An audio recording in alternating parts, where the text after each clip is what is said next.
Hello everybody and welcome to the channel. In today's video we have another thought-provoking presentation by evolutionary astrologer Daniel Fiverson titled The Pluto Paradigm, Pluto in Your Natal Chart, Houses 7 through 12.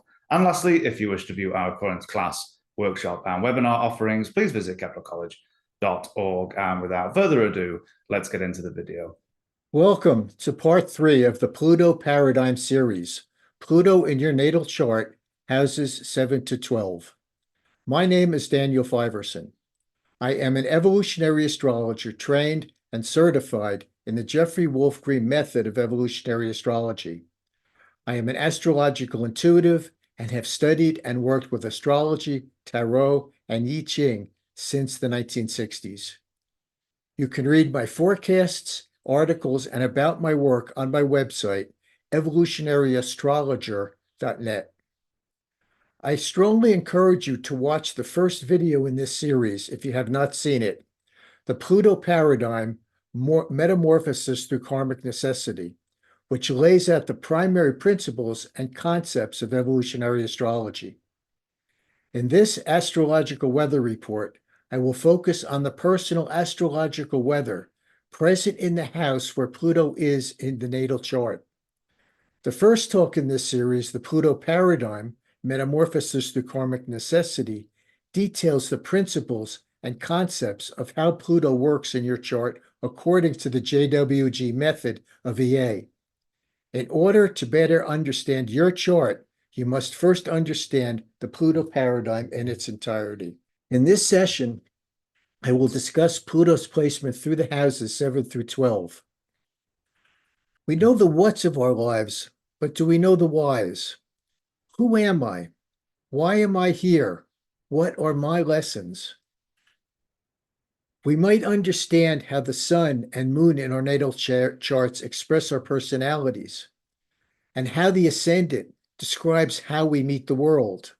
But do we know why the circumstances of our lives have unfolded the way that they have? Do we know why the people who helped or hurt us came into our lives when they did? Pluto holds the answers to these questions. Pluto correlates directly to the soul and the natural law of evolution. The soul is an immutable consciousness with a finite identity that persists from lifetime to lifetime.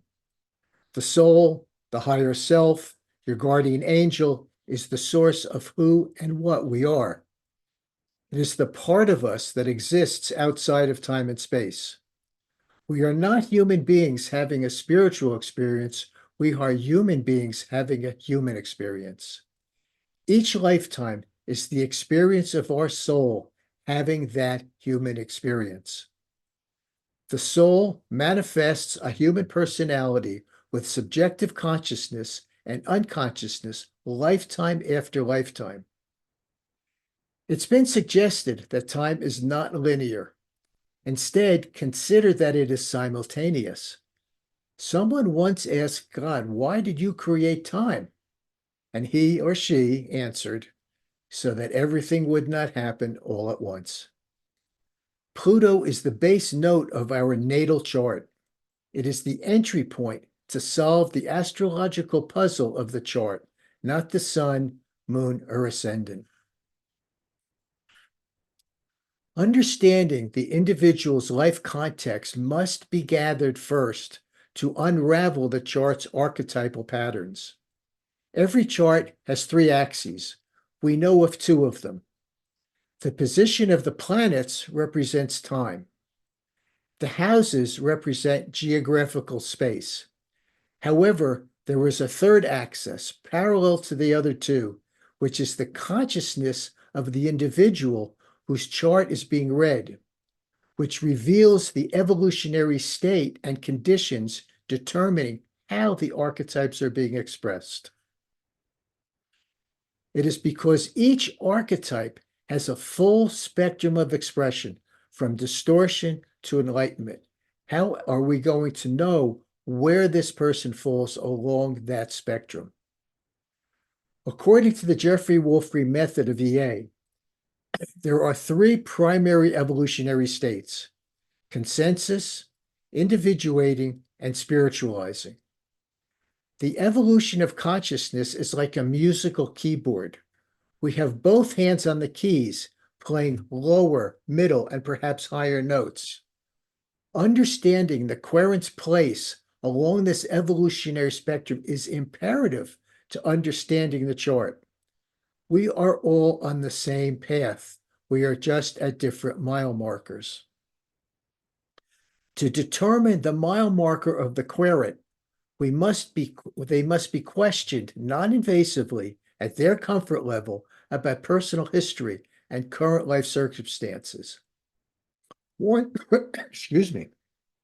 Once these details are understood, the nature of each archetype will be revealed. It will reveal itself, and a holistic image of the chart will emerge. You can systematically gather the chart's particulars following the trail that begins with Pluto and the lunar nodes. Pluto encapsulates what has come before, our karmic history through our emotional memory. We do not remember our past lives intellectually from lifetime to lifetime. We pick up where we left off. The emotional experiences of the first 7 years of our lives, leading up to our first Saturn square at the age of 7, are reminders of where we left off in our evolutionary path.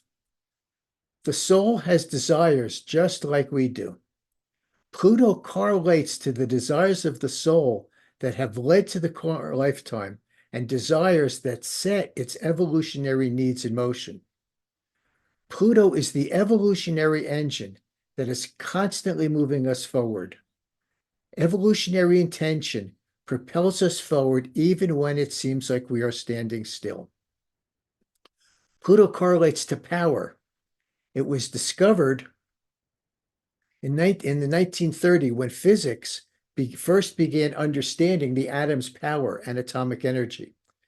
Its initial application was the production of bombs. That pursuit changed the balance of power in the world. Later, science found a way to harness the atom for peaceful applications. By analyzing Pluto in a natal chart, we learn how the personality expresses that power. Power is expressed in 3 different ways: standing in our power, giving our power away, or having someone else take it away. Pluto is not just another planet in the natal chart. It is the base note of the chart. It correlates to our karma, the unfinished work that we have brought into this lifetime from the past, and the house placement of Pluto sets the nature of the soul's desires in this lifetime. I work with a house system based on the 12-letter astrological alphabet. The first house is imprinted with the Aries Mars archetype. The second house is Taurus Venus. The third house is Mercury Gemini, and so on. Someone with Pluto in the first house is an Aries soul. With Pluto in the 10th house, they are a Capricorn soul. With Pluto in the 12th house, they are a Pisces soul. Each house alternates in polarity and succession between yang, male or day energy, energy moving outward from the center, and yin, female or night energy, moving back inwards towards the center. Pluto is the base note of the chart, as I've said. It carries the lessons the soul has worked on in the past, carried forward into this lifetime. The Pluto polarity point, known as the PPP, is the format for the soul's future development in the current lifetime. Pluto is the fundamental node of the chart. It carries the lessons that the soul has worked on in the past, bringing them forward into this lifetime. The polarity point of Pluto sets the stage for the soul's future development in the current lifetime. Regardless of which house Pluto occupies, all of the following evolutionary conditions will be true. The outer planets will shape and format the consciousness and unconscious parts of the soul, of the self, according to generational influences. The planetary conditions of the sun, moon, and personal planets, Mercury, Venus, and Mars, will format the nature of the personality. The house placement of the planet that rules the house Pluto is in, any planet in the sign Pluto rules, and the house Pluto rules, will add intensity and dimension. For instance, Pluto in the first house would correspond to the house Mars is in, and the house with Aries on the cusp. Other planets in the house with Pluto will add expression. The lunar nodes will add karmic intensity if resident in Pluto's house or by aspect. So let's look at Pluto's expression through the houses. Pluto in the seventh house, or Libra, demonstrates a new evolutionary cycle is underway. These are Libra souls. As we move into the sign of Libra, we move above the horizon into the upper hemisphere of the natural zodiac. This is the realm of society and interaction with others. Libra is a cardinal sign and denotes that a new cycle is unfolding. Libra in cardinal air yang, energy moving outward from the center, is the outward expression of Venus, the goddess of relationships.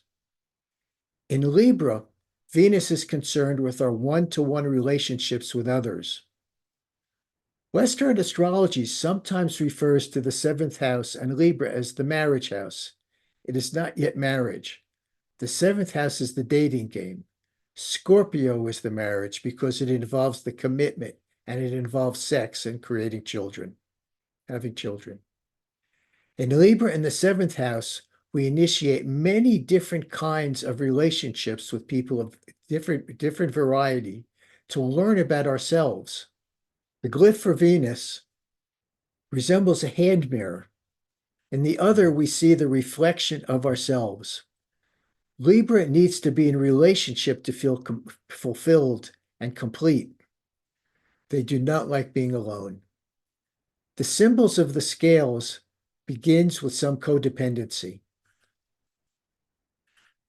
One or both parents have the expectation that one or both partners have the expectation that the other will satisfy some essential need, and the relationship becomes dependent on this conditional love. I love you if.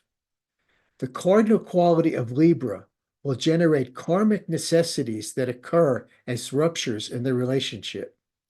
Over time, the lesson learned is to accept the individual idiosyncrasies of others and ourselves and recognize that we are all perfectly imperfect. We are all working along the common pathway of clearing emotional and mental distortions to achieve spiritual balance. Libra is associated with listening. In Libra, we learn to listen to others and to become aware of their needs. Libra souls will learn to be non-dependent in a relationship and encourage independence in their mates. Libra souls want to develop an objective awareness of themselves and understand their sense of individuality in the social context. They often exhibit a compulsive need to be in relationship or to relate with others to feel complete and be needed by others. They have been learning to listen to another's reality as it exists and participate in relationships as equals. Libra souls want to develop an objective awareness of themselves. This is the Pluto polarity point in the first house. To understand the sense of individuality in the social context. Librans often exhibit the compulsive need to be in a relationship to feel complete. They need to feel needed by others. They have been learning to listen to another's reality. Learning how to participate in a relationship as an equal is another lesson. To not hold the expectation that our partner will fill in the blanks in our emotional security is important, and that the Pluto polarity point, with the Pluto polarity point in the first house, the impetus is to basically learn not to depend on others for our security. to fulfill our needs. They will learn to recognize their individuality and appreciate human diversity. In addition to the moon's lunar nodes, every planet has nodes as well. The nodes are the intersection of a planet and the ecliptic. The lunar nodes hold the entire history of the moon's orbit around the Earth. Every planet intersects the ecliptic twice, just as the moon does. The south node of Pluto correlates to the past. The north node of Pluto correlates to the future. The orbital cycle of the moon's nodes is 1 month. The orbital cycle of Pluto is roughly 24,000 years.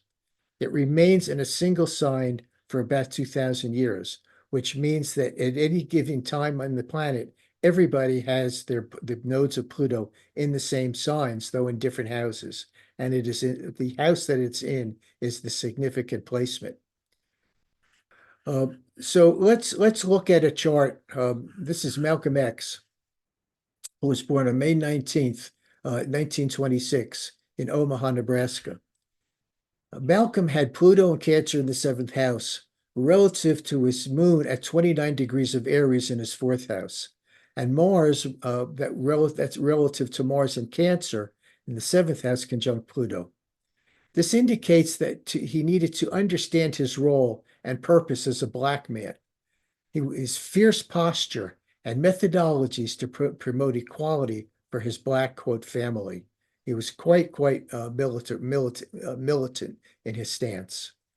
The Pluto polarity point is in the 1st house in Capricorn, ruled by Saturn and Scorpio retrograde in the 9th house. This indicates a self-empowerment as his authority. He was very self-empowered in order to carry out his agenda, which really diverted or differed with all the other Black leaders of that time.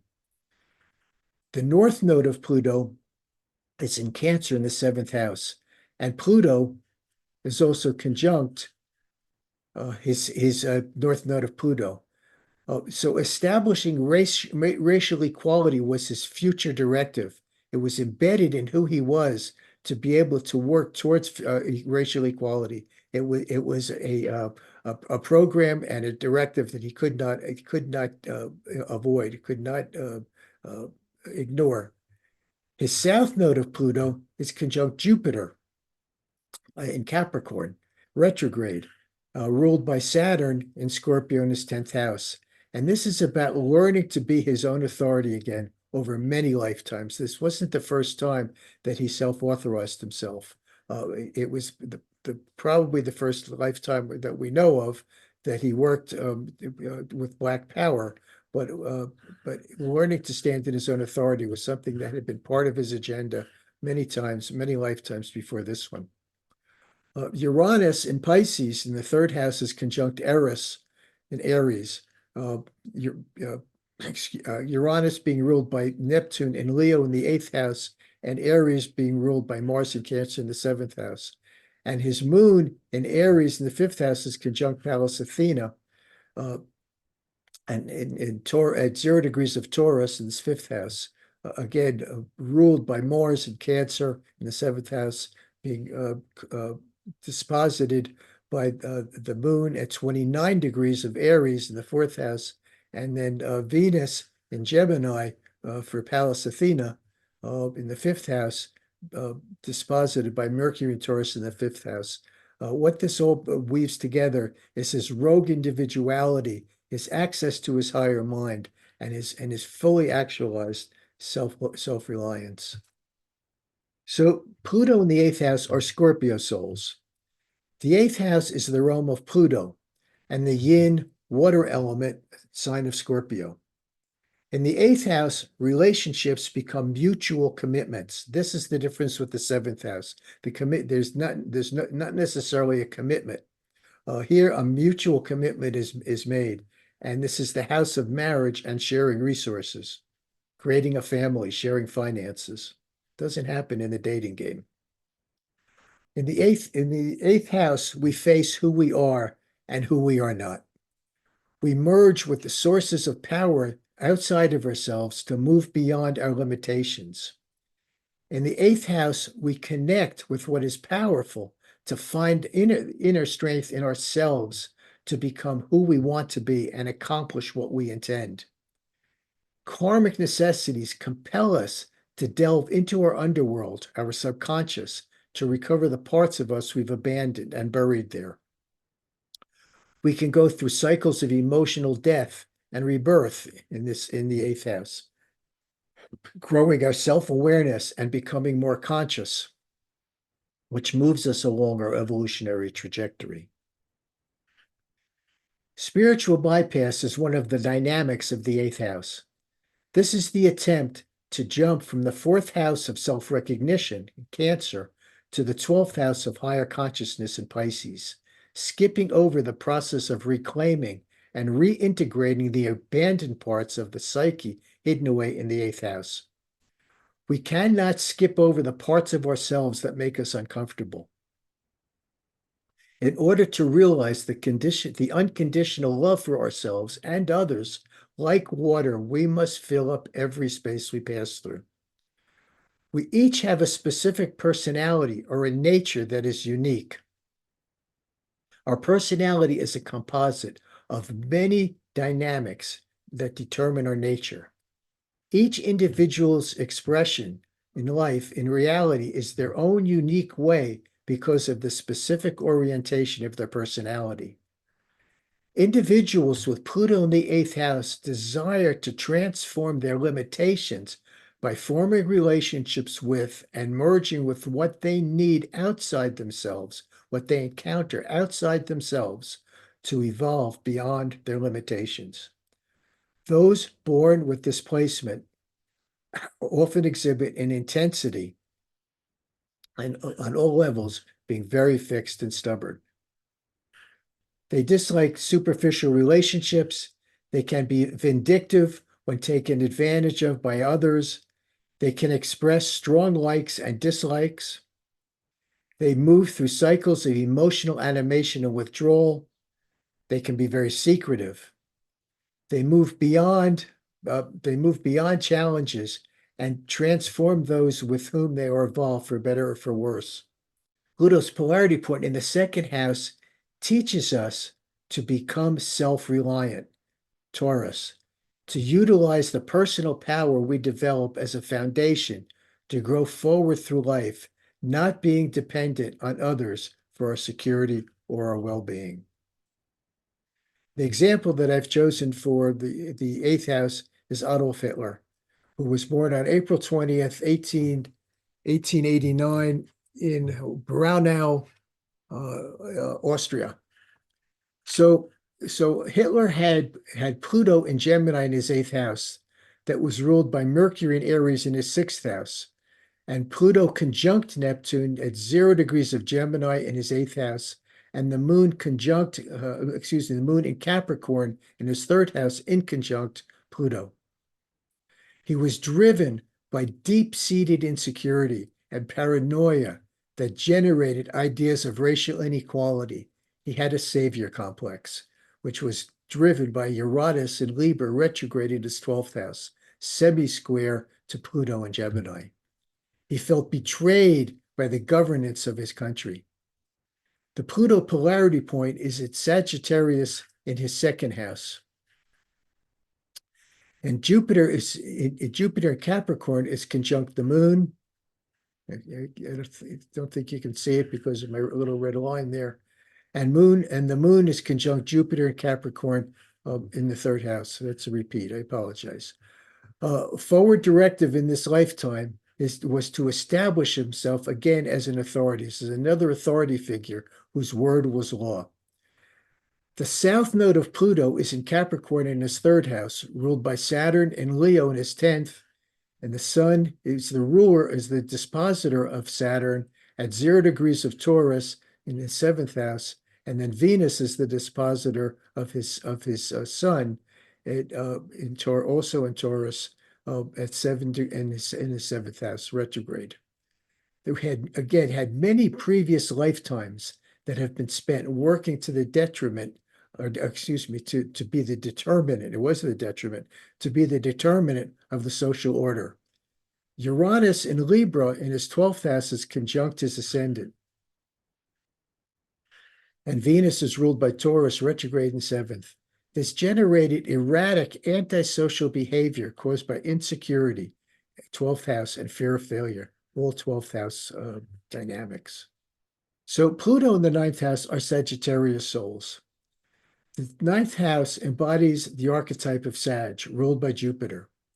Sagittarius is the young, mutable expression of the fire triad, which correlates to the third and final delineation of the self-actualization process. Sagittarius and Jupiter correlate to the right brain and non-linear processes such as intuition. In the 9th house, we develop our belief system and our perception of reality. In Sagittarius, we strive to connect to that which is greater than ourselves. There is an inherent restlessness that seeks constant life adventures that expand the awareness and understanding of our outer world. It correlates to religion, spirituality, philosophy, and higher knowledge. And Sag is very experiential. It's all about experience. It illuminates and expands the inner world. Sagittarius souls tend to make broad statements about the nature of reality. They proselytize those personal beliefs. The tendency is often to see only a portion of the truth.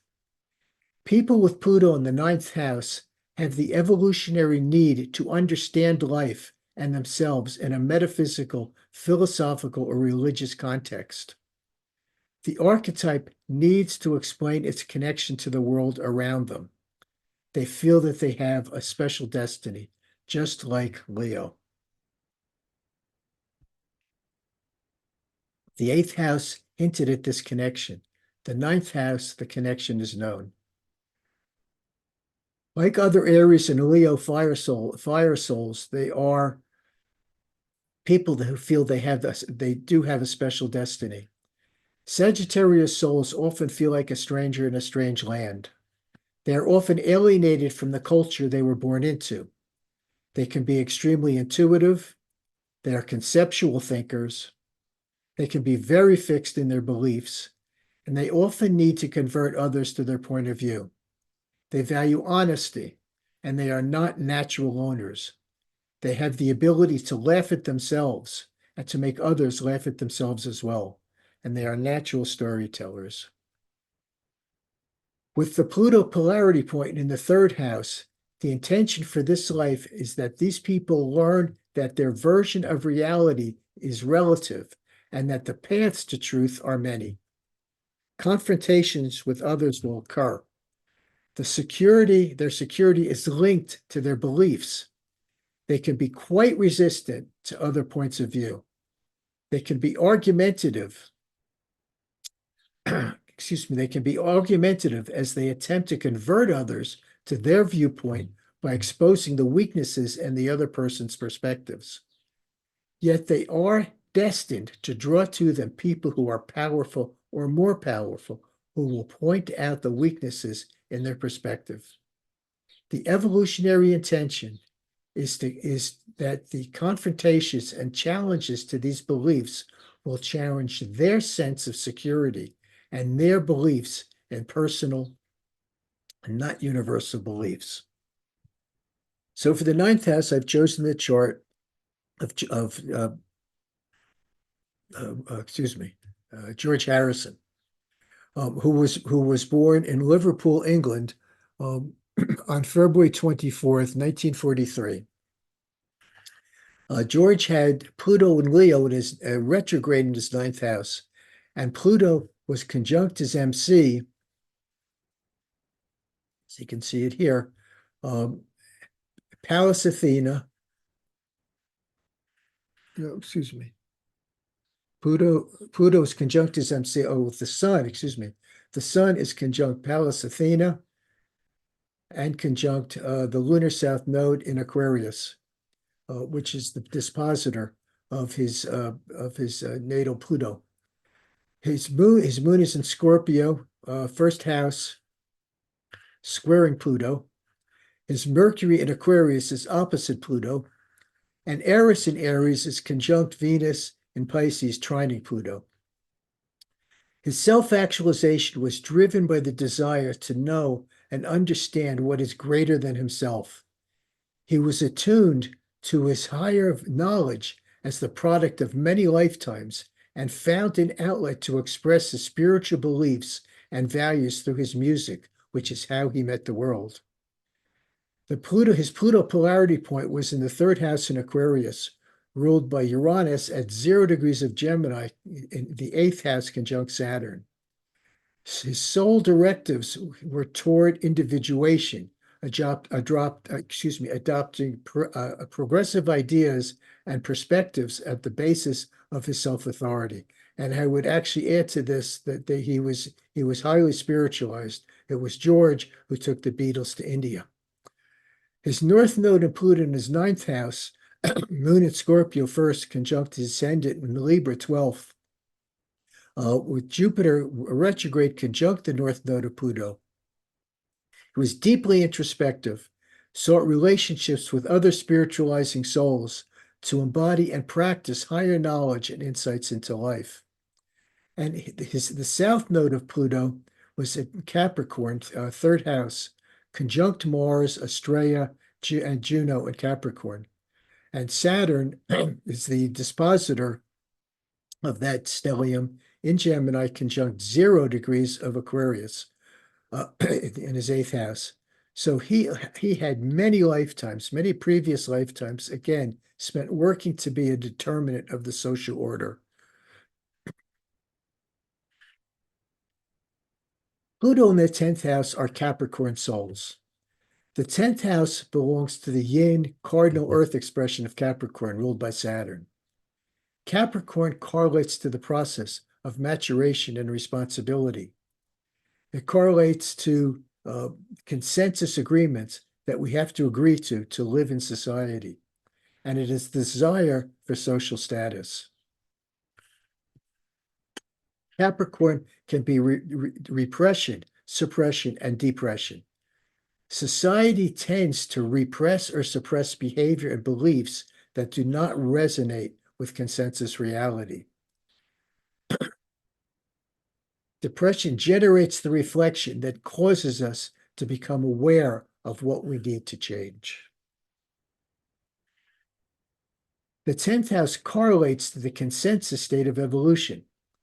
Man-made law dominates society, requiring adherence to strict laws that must be adhered to. It encourages the importance of social status and power. Many born with Pluto in the 10th house have desired social power or status positions. They have held these positions in past lives. These people have learned how the social system works and have learned to manipulate it to their advantage to realize their ambitions of getting to the top. They need to be in control rather than allowing society to control them. Those born with Pluto in the 10th house often draw to themselves parents who are stern and who impose rigid rights and wrongs on their children, or a parent who won't take responsibility for parenting. Often they have been very judgmental in past lives. Pluto polarity in the 4th house, those born with Pluto in the 10th house must learn emotional self-reliance. Through karmic necessity, they are shocked by parents, children, or spouses, such as the death of a parent or judgmental parents. The shocks create self-examination. They begin to understand the nature of their emotions. Problems experienced by their children can also force self-examination. They may neglect their children to pursue their career. A sense of guilt causes them to form a new self-image that is not dependent on a career or anything external. They begin to understand that they will still be okay despite losing everything. If they develop these attitudes, they can achieve the destined social recognition they're looking for. They learn to balance work and family time. Excuse me. They learn to fulfill their ambitions in a non-manipulative way and encourage others to do the same. The 10th house represents a condition where an entire chapter or cycle of evolutionary development has ended and another has recently begun. The evolutionary lesson of how to establish their individuality and authority within the framework of society is what happens with the Pluto polarity point in the 4th house. Those born with this placement often exhibit cycles of emotional withdrawal. They need social recognition and power. They are good organizers and natural leaders with a deep understanding of the system. So for the 10th house, I've chosen Henri Matisse, who was born, I can't read, this sound is too small, who was born on December 31st in 1869, somewhere in the French countryside. He had Pluto in Taurus retrograded his 10th house, ruled by Venus in Aquarius in his 7th, which was disposited by Uranus in Cancer in the 11th retrograde. Pluto is conjunct Pluto's conjunct Taurus, conjunct Jupiter in Taurus, retrograde in his 9th house. The Sun in Capricorn in his 5th house is trining Pluto. Mercury conjunct Mars in Capricorn in his 5th house is also trining Pluto. And Uranus in Cancer in the 11th house is also trining Pluto.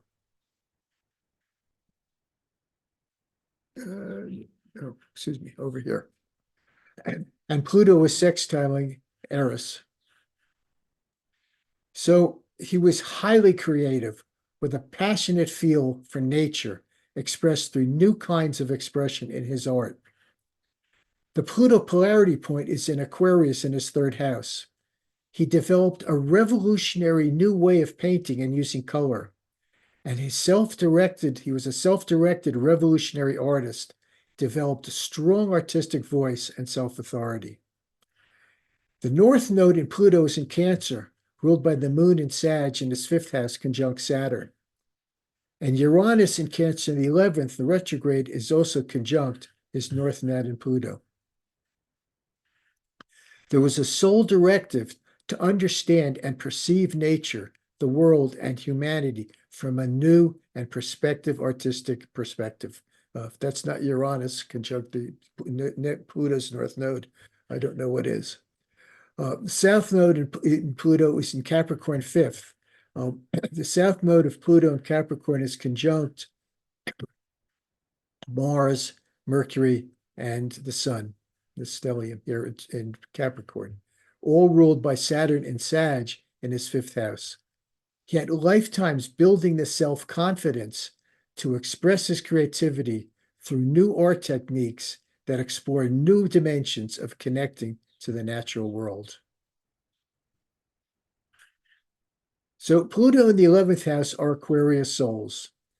The 11th house belongs to young, fixed air Aquarius ruled by Uranus. This archetype correlates to liberation from parental, familiar, ancestral, gender, societal, and life path conditioning. It's liberation from conditioning. Uranus correlates to the subconscious, the individuated unconscious, which has been expressed and abandoned, what therapists call far memory. It is the substrate, the underlying layer of our consciousness. Aquarius follows Capricorn in the natural zodiac. Capricorn creates form and structure. Capricorn creates form and structure. It solidifies and crystallizes. Quote, winds of change anchored in Aquarius, shatter the crystallization so that something new can take place. Aquarius can be both Promethean and Epimethean, progressive and regressive. Aquarians want things to change, but some Aquarians want things to change by returning to how the things used to be. Discovered at the time of the American and French revolutions and the drafting of the U.S. Constitution, Aquarius correlates to rebellion and dramatic change. Aquarius souls reject anything that tries to define them or tell them who to be and how to act. They have been pulling away from consensus reality for lifetimes. They have gained objectivity by learning to view themselves outside of societal norms. They often feel disconnected from identification with a nation or a culture. They are innovative, and they can be perceived as threatening and may feel rejected. Society considers them, the proposed innovations, too radical. In extreme cases, people may drop out of society altogether, become antisocial, and even work to bring the system down. In Aquarius, the fixed mental sign, people tend to be quite rigid in their thinking, which may cause confrontational encounters with people closer to the consensus perspective. The compulsive Plutonian influence can cause attachment to these ideas to be quite strong. If they resist too much, society will eventually isolate the individual. The isolation will force the individual to examine what they are doing that brought on the isolation, which leads to objective awareness. This archetype allows us to understand what is unique about ourselves. We experience our uniqueness by bonding with other like-minded individuals. This is how subgroups are formed within society, self-organized groups.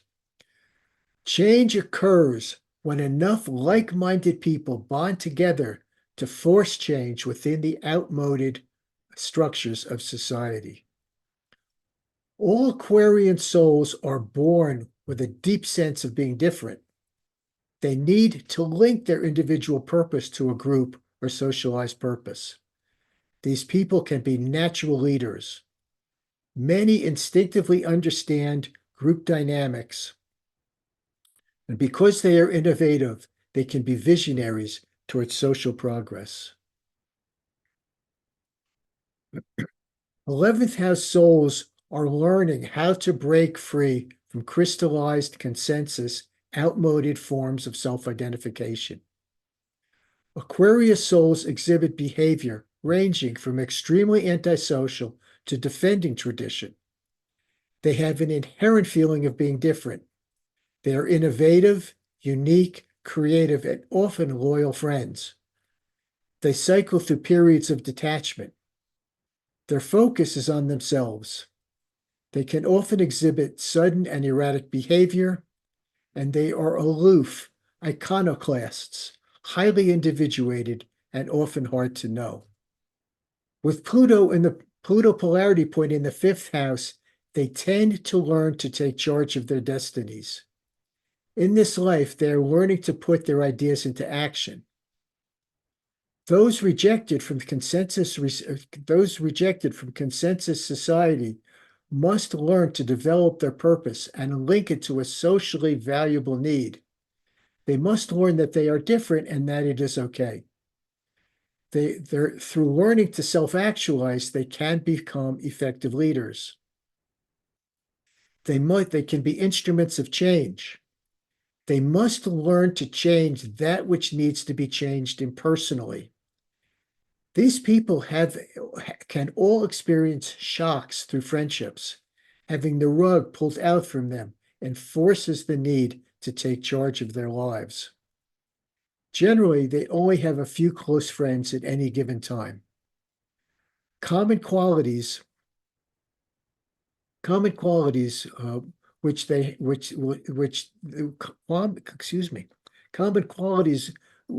share include behavior that can vary from antisocial to following the crowd to defending tradition, feeling of being different, innovative, creative, good friend. They're known for sudden erratic behavior. They're iconoclastic. They're often hard to know, and they are aloof. So the chart I've chosen for the 11th house is Frida Kahlo, who was born on July 6, 1907 in Coyoacan, Mexico. So Frida had Pluto Gemini in her 11th house, ruled by Mercury and Leo in the 12th house, conjunct the ascendant. Venus in Gemini is also conjunct. Venus in Gemini is conjunct Pluto, and Pluto squares Eris in retrograde in the 8th house. Chiron in Aquarius retrograde trines Pluto. The lunar south node in Capricorn is in conjunct Pluto. Her self-portraits were her vehicle for healing, the foundation of her self-actualization process after a series of health challenges and traumas that became her identity and image in the world. Her Pluto polarity point is in Aquarius in her 3rd house. Her stormy relationships drove her very personal self-expression. And the north node of Pluto is in the moon in the 10th house, a sole directive to overcome adversity, trauma, medical problems, and relationship issues. Her south node of Pluto in Capricorn in the 5th house was ruled by Mars, Uranus, and the lunar south node conjunct south node of Pluto. Lifetimes building the self-confidence and self-authority to develop her art and achieve artistic prominence as a woman. And you can see one of the consistent themes in all of these people is their self-confidence and their self-authority. That's what Pluto does, combination of Pluto and Saturn. And all of these individuals had strong either Capricorn, Saturn, Pluto, or Scorpio archetypes, very active in their charts. Did I say she was 10th house? She was 11th house, I'm sorry, not 12th house, if that's what I said. All right, so Pluto in the 12th house are Pisces souls. The 12th house is the yin, mutable water of expression, ruled by Neptune. And Pisces represents consciousness itself. Consciousness is like water. It takes the form of whatever it enters into, and it fills up every space it passes through. Divinity permeates all consciousness. All states of consciousness have the impulse to experience transcendent reality. This is the impulse that stimulates the principles of evolution. Pisces ignites the desire to return to the source of all that is. Scorpio requires proof. Pisces ignites that desire to return to that source. Pisces is blind faith. The location of Pisces and Neptune in the birth chart indicates the natural way for the person to spiritualize in their life. And these plus planets in the 12th house and the aspects they make are likely sources of the types of disillusionment they will encounter. The collective unconscious is the content of all consciousness that pertains to the entire human species, and it resides within each human body. The collective conscious is the total of all thoughts and vibrations existing at any moment on a conscious level. We tune into these through Neptune and osmose with them ourselves through Scorpio. The impact of totality alters our perceptions and personal reality. 12th house people have the evolutionary intention to align themselves with a metaphysical belief system to realize the unity of all of creation and to experience their individuality as an extension of the source of creation. Pisces in the 12th house are the composite of all other houses, signs, and planets. It represents the totality of life and reality in this and all other planes of existence. It is also the archetype in which the source of all is sensed and must be consciously developed and realized by the individual.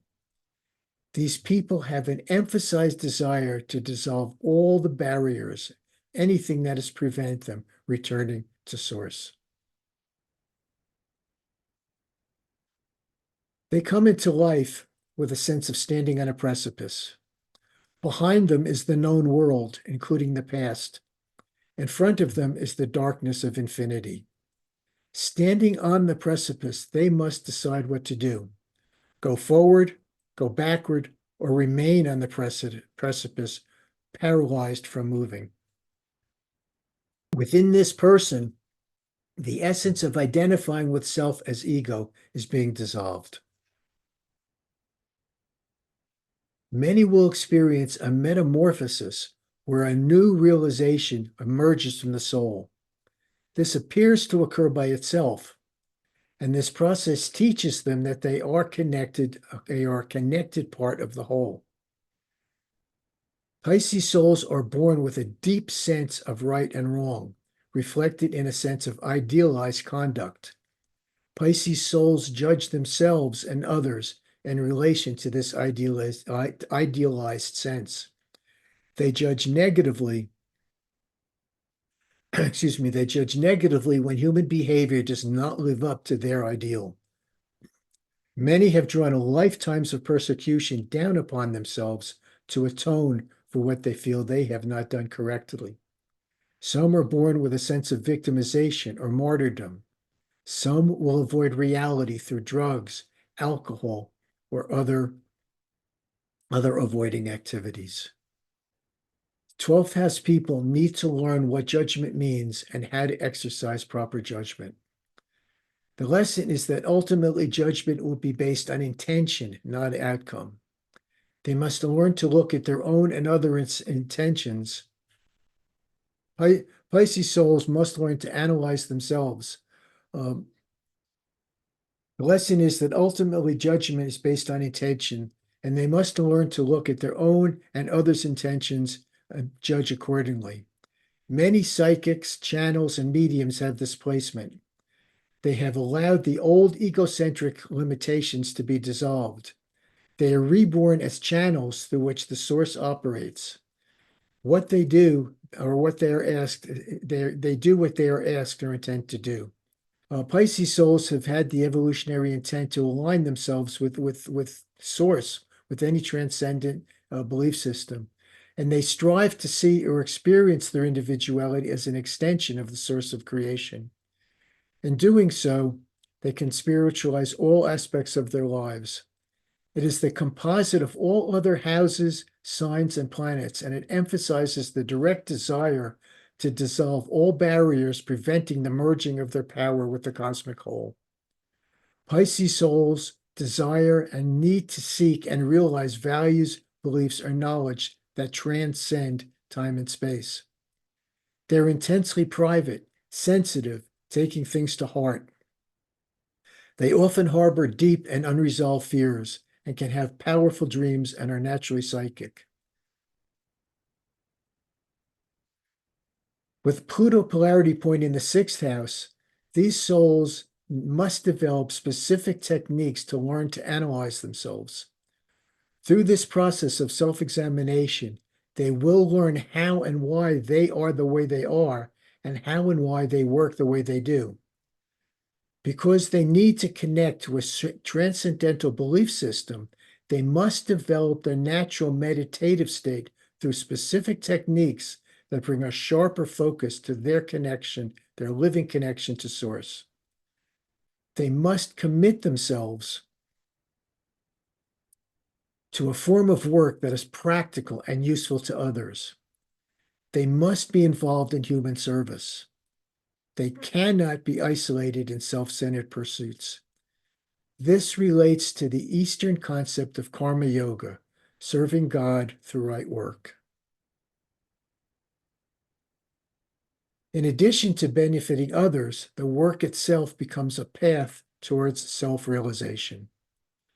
The attitude, the effort is what matters far more than the scale of the actual work. Work is necessary because it grounds the undefined energies of the 12th house, Pluto. The work causes a focus on the self and serves as a mirror where they can experience their inner states. They're also learning to see reality as it is rather than in an elusive, delusive way.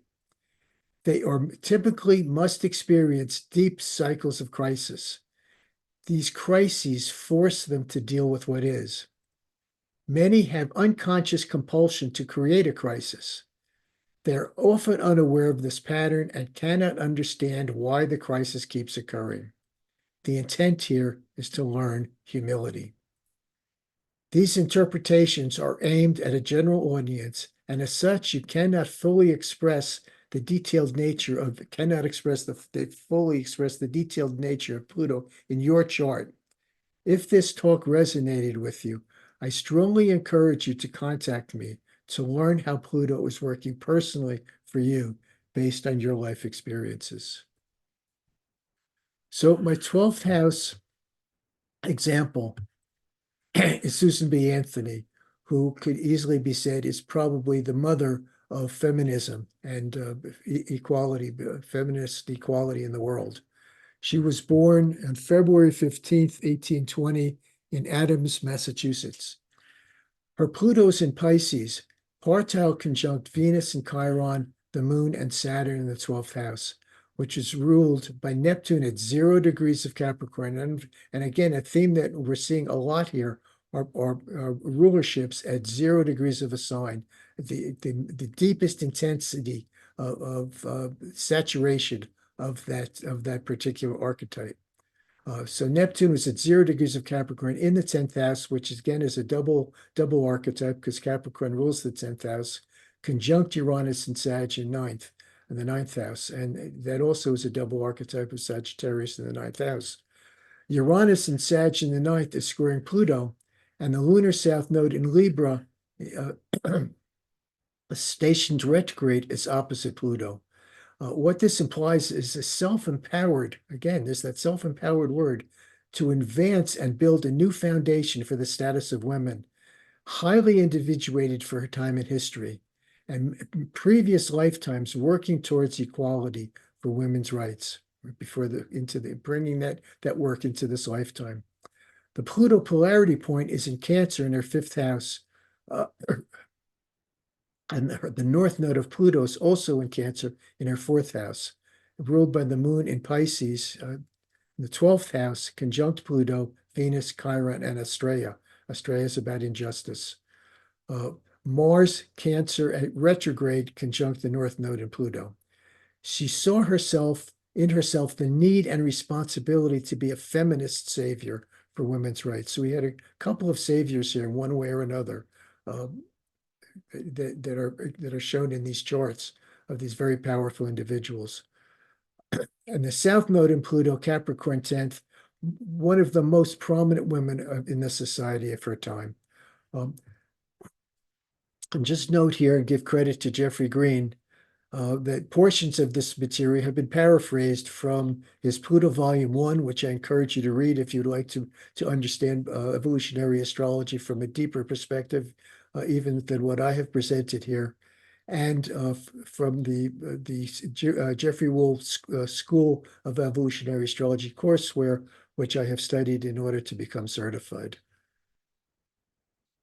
This is how you can find me. I do consultations that help you find your purpose and live your passion.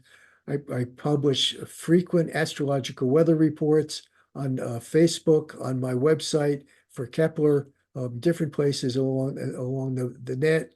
And this is how you can reach me. These are my social addresses. And this is my phone number and email address here at the bottom. I encourage your feedback. Any comments on how you think I could do this better, or if you liked it, or whatever comments you have, everything is welcome. I'd love to hear from you. I thank you so much. Namaste.